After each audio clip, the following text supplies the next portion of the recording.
वंदे मातरम कर्मचारी साथियों, विशेषकर ऐसे साथी जो इनकम टैक्स से संबंधित जानकारी रखना चाहते हैं या विशेषकर ऐसे कर्मचारी जो हाउस रेंट के बारे में जानना चाहते हैं कि इनकम टैक्स ITR भरते समय हाउस रेंट में छूट मिलेगी या नहीं मिलेगी या किस आधार पर छूट मिलती है, उसके संबंध में क्या नियम है, वो पूरी डिटेल्स में आपको बताने का प्रयास करूँगा।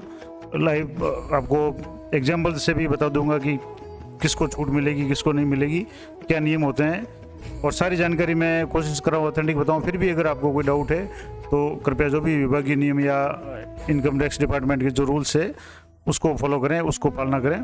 तो आइए शुरू करते हैं। सबसे पहले तो मैं आपको बता दूं कि हाउस रेंट के संबंध में क्या रूल्स है, किसको मिलेगा या इसका ऑनलाइन आप कैलकुलेट कैसे करेंगे। तो सबसे पहले तो HRA है। तो जैसे कि आपको बताया कि जो भी राज्य कर्मचारी होते हैं या अच्छी कंपनियां जो भी होती है वो अपने एम्प्लॉयज़ को जो भी वेतन है उसके साथ में मकान किराया भत्ता HRA भी देती है, और HRA पे सरकार की तरफ से इनकम टैक्स में छूट मिलती है। वो छूट किस आधार पे मिलती है वो सारी इस बारे में डिस्कस करेंगे। तो HRA यानी हाउस रेंट अलाउंस, जिसका हिंदी में मतलब होता है कि मकान भत्ता किराया, मकान किराया भत्ता। अब ये ऐसा भत्ता होता है जो भी सरकार या कंपनी है अपने कर्मचारियों को देती है, और रहने के लिए मकान के एवज में जो भी किराया देते हैं उसका भुगतान एक तरह से सरकार या कंपनी की तरफ से किया जाता है। अब इसमें किस किस को छूट मिलती है, तो उसके लिए जो भी छूट के जो नियम है वो 3 फार्मूले हैं या 3 जो बातें हैं, उनमें से जो सबसे न्यूनतम होगी वो छूट मिलेगी। पहला है कि आपको HRA के रूप में कितनी रकम मिल रही है, एक्चुअल HRA रिसीव्ड है वो कितना है, एक तो वो। दूसरा कि अगर आप किसी छोटे शहर में रह रहे हैं तो आपकी सैलरी का 40%, और अगर आप मेट्रो शहर में रह रहे हैं किसी बड़े शहर में, जैसे मेट्रो में दिल्ली, कलकत्ता, मुंबई या चेन्नई आएंगे, उसमें सैलरी का 50%, और उसमें सैलरी का मतलब हो गया या बेसिक प्लस DA, ये दोनों जोड़ के इसका 50%। और अदर जो नॉन मेट्रो सिटी है उनमें यानी जितने भी दूसरे अन्य शहर है उनमें 40%, बेसिक प्लस DA का 40%, ये काउंट करना है। तो पहला तो काउंट करना है कि कुल कितना HRA मिला। दूसरा, अब जैसे मेट्रो की बात अलग, अपन सामान्य राजस्थान की बात करें तो राजस्थान में एक भी मेट्रो सिटी नहीं है, तो 40% बेसिक प्लस DA का आपको कैलकुलेट करना है। और तीसरा है कि सैलरी के 10% से HRA घटाने के बाद बची हुई रकम, और 10% का मतलब हुआ कि एक्चुअल जो एक तो रेंट पेड है यानी कितना भत्ता दिया गया है उसको किस में से घटाना है, 10% ऑफ बेसिक प्लस DA, यानी जो मूल वेतन और DA है उसका 10% निकाल करके हाउस रेंट में से उसको घटाना है। तो जो भी सबसे कम रकम आएगी इन तीनों में से वो आपको छूट मिलेगी। अब जैसे एक उदाहरण के द्वारा समझे इसको, मतलब मैं आपको समझाने का प्रयास करता हूँ कि अब जैसे इसमें जो भी है जो वेतन या सैलरी, उसमें आपको बेसिक और DA दोनों ही ऐड करने हैं, इसमें आपके HRA ऐड नहीं करना है। अब इसको कैसे, एक उदाहरण के लिए मान लो कि ये कोई कर्मचारी है, वेतनभोगी कर्मचारी है, जिसकी टोटल सैलरी है 6,86,800 रुपये, और उसको मान लो जैसे 57,832 रुपये HRA के रूप में मिलते हैं, और DA के रूप में उसको 1,76,181 रुपये मिल रहे हैं। और वो अगर मान लो मेट्रो सिटी में रहता है मान लो, तो उसके लिए क्या कैलकुलेशन होगी, और नॉन मेट्रो में क्या होगी। अब मान लो जैसे दिल्ली में या किसी मेट्रो शहर में रह रहा है और 7,000 रुपये महीने का किराया चुका रहा है, तो उसकी जो डिटेल्स कैसे होगी, तो सालाना बेसिक हो गई 6,86,800, ये ऊपर जो उदाहरण दिया हुआ उससे आधार पर मैं आपको बता रहा हूँ।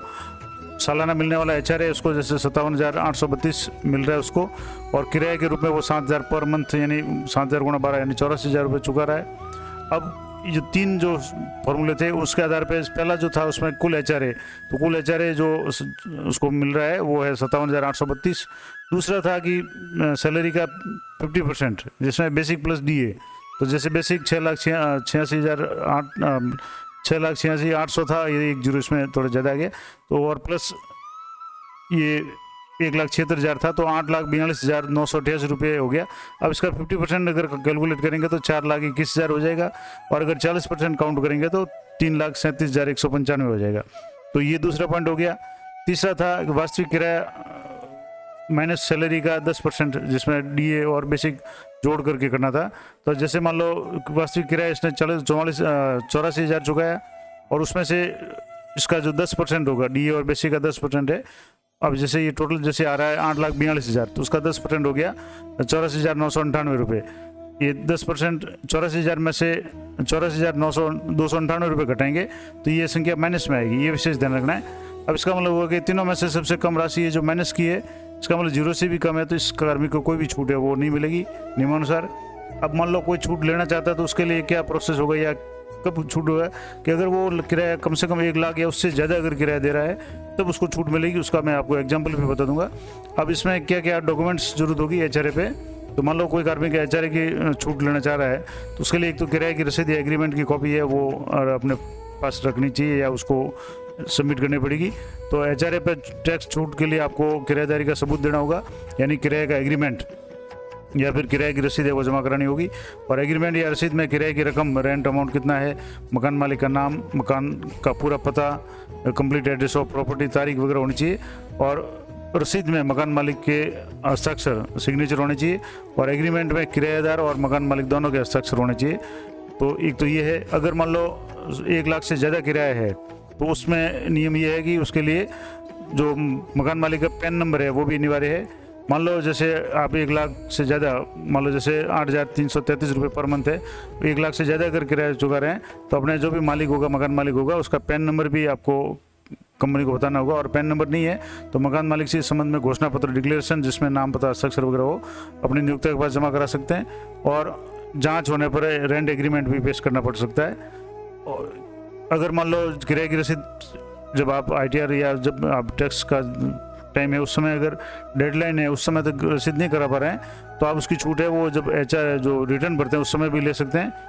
एक और प्रश्न था कि क्या अपने घर में किराएदार बन करके HRA की टैक्स छूट ले सकते हैं। आपका खुद का घर है या आपका माता पिता का घर है तो कानूनी रूप से ऐसा नहीं कर सकते, लेकिन अगर आप खुद के मकान में रहते हैं तो आप खुद को मिलने वाले HRA पे छूट नहीं ले सकते। और HRA पे छूट तो आपको तभी मिल सकती है जब आप किराए के मकान में रह करके नौकरी करते हो। लेकिन कुछ नियम ऐसे हैं जिनकी सहायता से आप अपने परिवार के मकान में किराएदार बन सकते हैं और HRA की छूट का लाभ ले सकते हैं। अब कैसे, जैसे क्या अगर माता पिता के घर में किराएदार बनकर रह सकते हैं तो अगर आप अपने माता पिता पेरेंट्स के साथ रहते हैं और आप अपने आप को किराएदार बना सकते हैं और माता पिता को किराया पेमेंट करके उसकी रसीदों के आधार पर मकान पता किराए पर मिलने वाली टैक्स छूट का लाभ उठा सकते हैं। अब इसके लिए इनकम टैक्स कानूनी रूप से आपको इजाज़त देता है, लेकिन उसमें ज़रूरी क्या होगा, इसके लिए ज़रूरी होगा कि आपके माता पिता दोनों में से कोई भी के नाम पर एक तो वो संपत्ति रजिस्टर्ड होनी चाहिए, जो मकान है उनके नाम से होना चाहिए। दूसरा, आपकी ओर से जो भी किराए की रकम आप वो चुका रहे हो उसकी जो इनकम है वो टैक्स रिटर्न में, आमदनी में दर्ज भी करनी चाहिए। यानी जिसको आप चुका रहे हो वो माता पिता अपनी इनकम में उस किराए को शो करे। और ऐसा करने पर आपको अपने पक्ष में दावे में सामान्य किराएदार की तरह रेंट एग्रीमेंट या किराया भुगतान, प्रूफ ऑफ कैश पेमेंट वगैरह के दस्तावेज भी आपको जमा कराने होंगे, तभी आपको ये छूट मिल सकती है। और अगर मान लो आपका घर तो है लेकिन ज़्यादा दूरी के कारण आप किराए के मकान में रहते हैं तो उस स्थिति में क्या होगा कि अगर आपके पास घर है लेकिन कार्यस्थल से बहुत दूरी होने के कारण किराए के मकान में रहना पड़ रहा है तो आप HRA के माध्यम से टैक्स सेविंग का फ़ायदा उठा सकते हैं। बस ध्यान ये रखना है कि जिस मकान में आप किराएदार है वो तो ना तो आपके नाम का हो, ना आपके पति पत्नी या बच्चों के नाम का हो, या हिंदू संयुक्त परिवार, हिंदू अनडिवाइडेड फैमिली HUF की परिभाषा में आने वाले किसी भी सदस्य के नाम पे वो मकान नहीं होना चाहिए। अब जैसे HRA नहीं मिलता हो मान लो किसी आदमी को, हालांकि ये सभी के लिए नियम है लेकिन राज्य कर्मचारियों को तो सबको मिलता है, लेकिन मान लो अगर किसी को नहीं मिलता है तो वो टैक्स में छूट कैसे मिलेगी।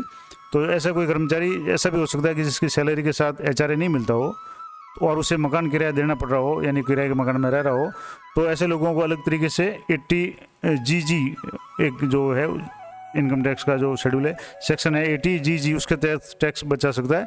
उसके लिए इनकम टैक्स डिपार्टमेंट के पास में उसको फॉर्म 10B जमा कराना पड़ेगा और सेक्शन 80GG के अंतर्गत आप इनमें से किसी भी एक विकल्प जो सबसे कम होगा उसके हिसाब से आप टैक्स कटौती का फ़ायदा ले सकते हैं, जिसमें एक तो कि आपकी कुल आमदनी के जो भी 10% है से ज़्यादा जितना किराया चुकाते हैं वो आपको छूट मिल सकती है, या अपनी कुल आमदनी का 25% आप छूट ले सकते हैं, या 5,000 रुपये प्रति माह आप जो छूट ले सकते हैं, इसमें सबसे कम होगा वो आपको छूट मिलेगी। यानी इन तीनों विकल्पों में से सबसे कम रकम होगी उतनी रकम पे आपको टैक्स चुकाना नहीं पड़ेगा। और सेक्शन 80GG के तहत जो भी अगर लाभ लेना चाहते हैं तो एक तो ये उसमें है कि आप जिस शहर में काम कर रहे हैं उसमें आपके नाम से, आपके परिवार के नाम से या पति पत्नी के नाम से, नाबालिग बच्चों के नाम से आपका कोई मकान नहीं होना चाहिए। आपके पास किसी अन्य स्थान पर कोई भी मकान सेल्फ ऑक्यूपाइड प्रॉपर्टी नहीं होनी चाहिए और पूरे वित्तीय वर्ष के दौरान आपको कहीं से भी HRA नहीं मिलना चाहिए। अगर HRA नहीं मिला है और ये सारी शर्तें आप पालना करते हैं तो आप 80GG के तहत छूट का लाभ ले सकते हैं। अब किस परिस्थितियों में एचआरए की पर टैक्स की छूट नहीं मिल सकती?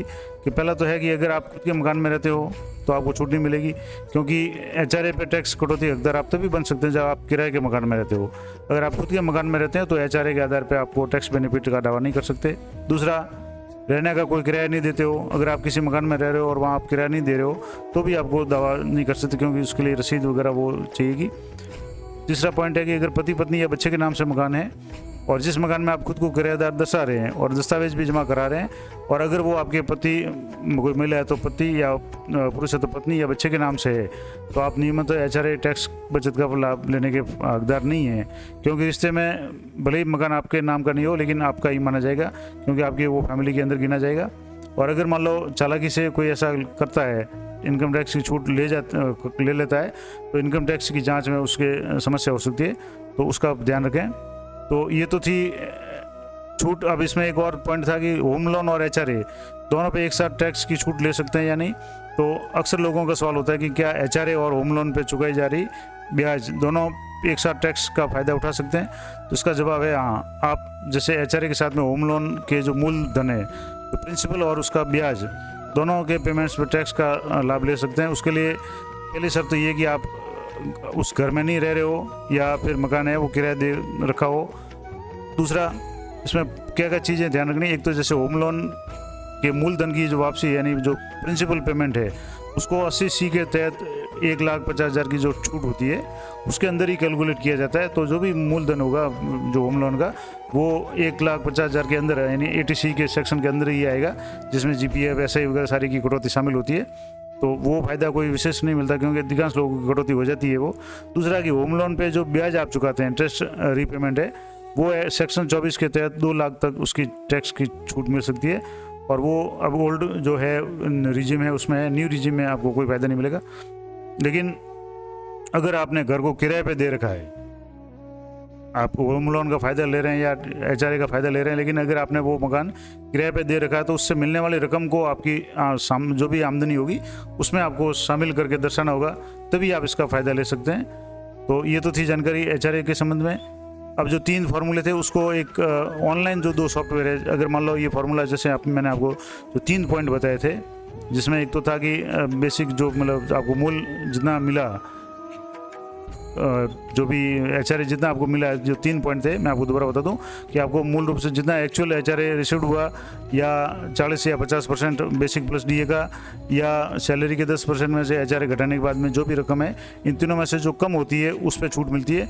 अब इसको 2 में आपको ऑनलाइन जो सॉफ्टवेयर है, जैसे एक तो इनकम टैक्स की जो साइट है, ऑफिशियल साइट है, इस पर आप अगर चेक करना चाहें तो अब जैसे मैंने जो बेसिक यहाँ आपको बताई थी कि जैसे 6,86,800 बेसिक थी किसी कार में की, मान लो उसको डीए जो मैंने आपको बताया था कि डीए मान लो 1,76,188 मिल रहा था, जो कैलकुलेटर मैंने आपको उदाहरण में बताया था वही मैं आपको यहाँ करके बताऊंगा।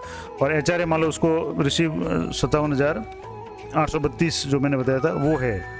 और वो कार्मिक अगर मेट्रो सिटी में रहता है तो उसको एग्जम्प्टेड हाउस रेंट कितनी छूट मिलेगी और टैक्सेबल हाउस रेंट कितना बैलेंस होगा, तो यहाँ से जैसे कैलकुलेट करेंगे तो यहाँ आ गया कि एग्जम्प्टेड हाउस रेंट है वो 0 होगी, तो इसको कोई छूट नहीं मिलेगी, क्योंकि जैसे मैंने उदाहरण में बताया था माइनस में पैसे आ रहे थे, यानी 0 से कम आ रहे थे, तो कोई छूट नहीं मिलेगी। अब यहाँ जैसे ये मेट्रो को अनटिक कर लें, मान लो मेट्रो सिटी में नहीं रहता है वो कार्मिक, और फिर दोबारा अगर कैलकुलेट करें तो भी उसको 0 छूट मिलेगी, यानी कोई छूट नहीं मिलेगी। उसको जितना भी टैक्सेबल जो हाउस रेंट है 57,832, यानी जितना वो हाउस रेंट रिसीव कर रहा है वो सारा टैक्स में कैलकुलेट होगा। तो ये तो हो गया एक उदाहरण इनकम टैक्स की साइट से।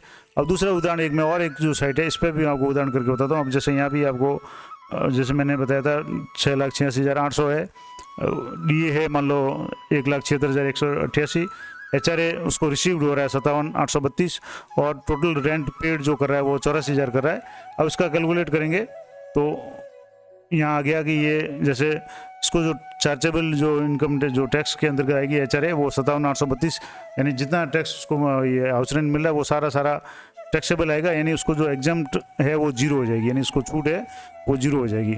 अब आप जानेंगे कि किसी व्यक्ति को कब फ़ायदा मिल सकता है, तो फ़ायदा तभी मिल सकता है जैसे मान लो ये इसको बेसिक इनकम इसकी जैसे मान लो सैलरी 6,66,000 है, डीए भी 1,76,000 है, और हाउस रेंट रिसीव्ड उसको अगर मान लो है, लेकिन अगर वो हाउस रेंट पेड मान लो यहाँ अगर हाउस रेंट जैसे यहाँ अभी जैसे 84 का पेड करके बताया था मैंने, तो 84 में इसको कोई छूट नहीं मिल रही है, लेकिन 84 की जगह अगर मान लो वो 1,20,000 रुपये हाउस रेंट के रूप में कर रहा है।